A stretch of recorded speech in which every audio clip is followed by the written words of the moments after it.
Assalamu alaikum and welcome back to Reflection, where we explore the wisdom of the Qur'an through the lens of Tafsir al-Mīzān, where Allāmah Muḥammad Ḥusayn Ṭabāṭabāqqī constantly restores faith back to moral clarity and rescues theology from distortion. There is a question that lives in every human heart, even if we rarely say it out loud. Why do some souls rise while others fall? Why do some deeds elevate a person while others hollow them from within? What makes divine recompense just and not arbitrary? And can justice and mercy truly coexist without contradiction? Because if reward and punishment are only random outcomes, morality becomes fragile. And if divine judgment is only harsh consequence, hope becomes impossible. But the Qur'an gives a different picture. It presents reward and punishment not as mere end results, but as the unveiling of a deeper moral reality, a moral order woven into creation itself. To begin, the Qur'an captures the inescapable imprint of every deed. In Surah Al-Zilzal, Surah number 99, in verse 7 and 8, فَمَنْ يَعْمَلْ مِثْقَالَ ذَرَّةٍ خَيْرًا يَرَهُ وَمَنْ يَعْمَلْ مِثْقَالَ ذَرَّةٍ شَرًّا يَرَهُ. So whoever does an atom's weight of good deed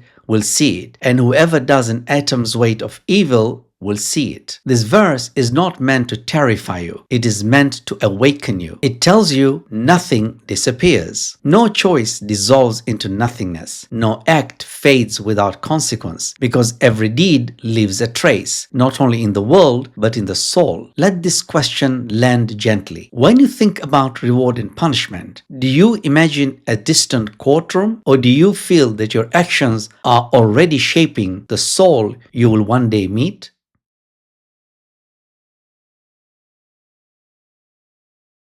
Many people imagine reward and punishment as if they are external labels, as though Allah looks at an action afterward and then attaches consequences to it. But in al-Mīzān, Allāmah Ṭabāṭabāqqī gives a deeper Quranic framing. Reward and punishment are not simply added from the outside. They are bound to the action itself, meaning what you do is not merely recorded, it becomes real in you. A good deed does not only earn reward, it aligns the soul with truth. A sin does not only break a rule, it distorts the soul, producing veiling and imbalance. So the Quran is not describing random recompense, it is describing moral unfolding. You are not only doing actions, you are becoming something through them. And the Quran makes that moral architecture explicit in Surah Al-An'am, Surah 6, verse 160. مَنْ جَاءَ بِالْحَسَنَةِ فَلَهُ عَشْرُ أَمْثَالِهَا وَمَنْ جَاءَ بِالسَّيِّئَةِ فَلَا يُجْزَى إِلَّا مِثْلَهَا. Whoever brings a good deed will receive 10 like it, and whoever brings an evil deed will not be recompensed except with the like thereof. Notice the balance. Mercy expands the good tenfold. Justice restrains punishment only its like. This is not chaos. This is divine order. Ask yourself with sincerity, when you choose good,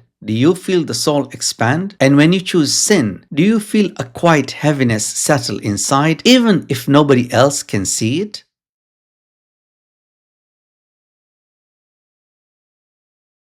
Once we understand that deeds imprint the soul, divine justice becomes clearer. Because the Quran does not present justice as unpredictable decree. It presents it as truth where the effect mirrors the cause. Not mechanically, not coldly, but truthfully. In al-Mīzān, Allāmah Ṭabāṭabāqqī explains that recompense is not simply a verdict spoken over you. It is mujazat, moral return, meaning what you plant returns. What you form returns. What you choose becomes your outcome. That is why the Quran constantly describes sin and righteousness in spiritual terms. Sin becomes darkness, hardness, veiling, constriction. And righteousness becomes light, purification, expansion, and peace. These are not merely metaphors. They are descriptions of the human interior. So the hereafter is not where morality begins. It is where morality is unveiled, where what you became is finally seen or observed. Consider this carefully. After certain sins, do you feel less sensitive to truth? And after certain good deeds, do you feel a kind of inner lightness, as though the heart is becoming more alive again?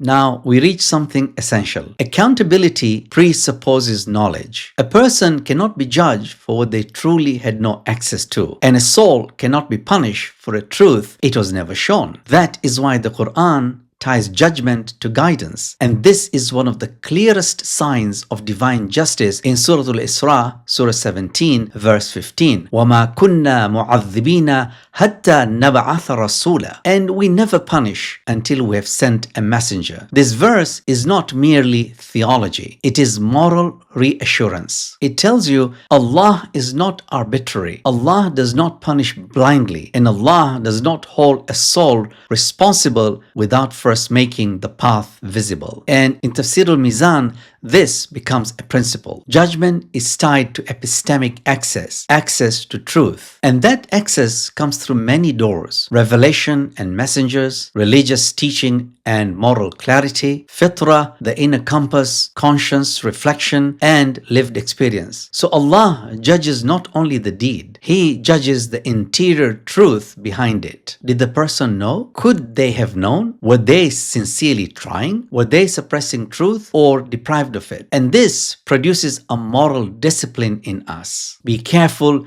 before you condemn others, because only Allah sees the full interior. Pause and examine your own heart. How often do we assume others are guilty without knowing what light reached them and what inner burden they were carrying?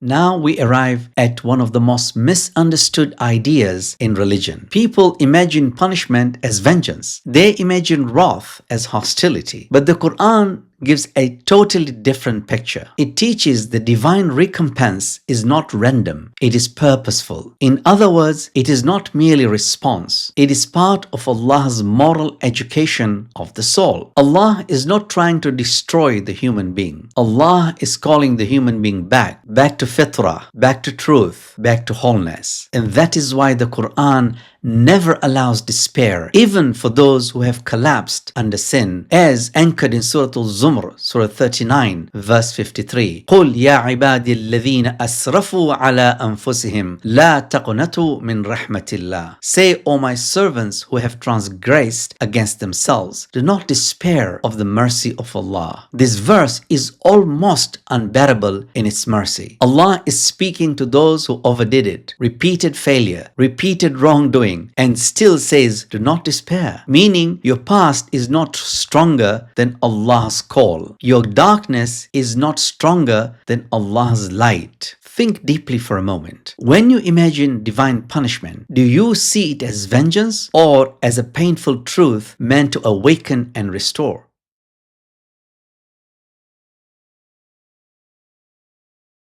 Now, once reward and punishment are understood as part of a divine moral order, a question naturally follows. If deeds return with such precision, where does mercy enter? The Qur'an answers, mercy enters everywhere, but always within truth. Allah does not only judge, Allah also lifts. One of the highest expressions of the lifting is shafa, intercession. And as we explored in episode 22, intercession is not a loophole.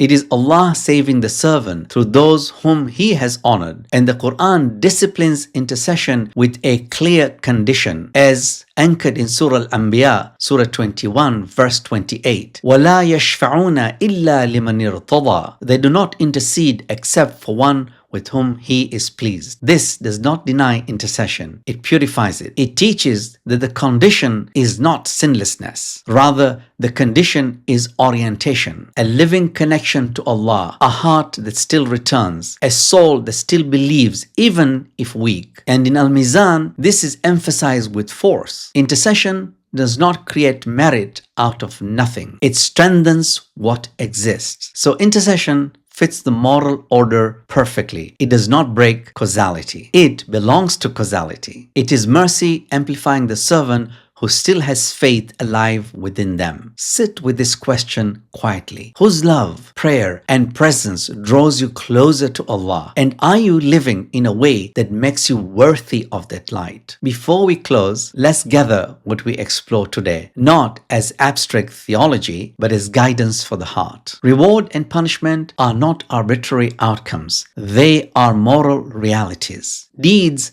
leave traces, shape the soul, and return as unveiled truth. Divine justice operates through moral symmetry. Allah does not judge randomly. The effect mirrors the cause, and the hereafter reveals what the soul became. Accountability is inseparable from guidance. Allah's justice is never blind. Judgment reflects what light reached a person and how they responded. Mercy belongs within justice, and intercession is one of its highest expressions. Punishment is not vengeance but restoration. An intercession amplifies mercy for souls still connected to Allah. In the next episode 24, we will explore prophetic infallibility, Ismah, what it truly means for a prophet to be protected from error and sin, why it is essential for divine guidance, and how it reshapes our understanding of trust, moral authority, and human potential. Thank you for reflecting with me in this episode. If you found today's discussion meaningful, please consider subscribing, give us a thumbs up, share this episode, and join us in future reflections as we continue to explore the timeless wisdom of al-Mīzān. Until next week, wassalamu alaikum wa rahmatullah.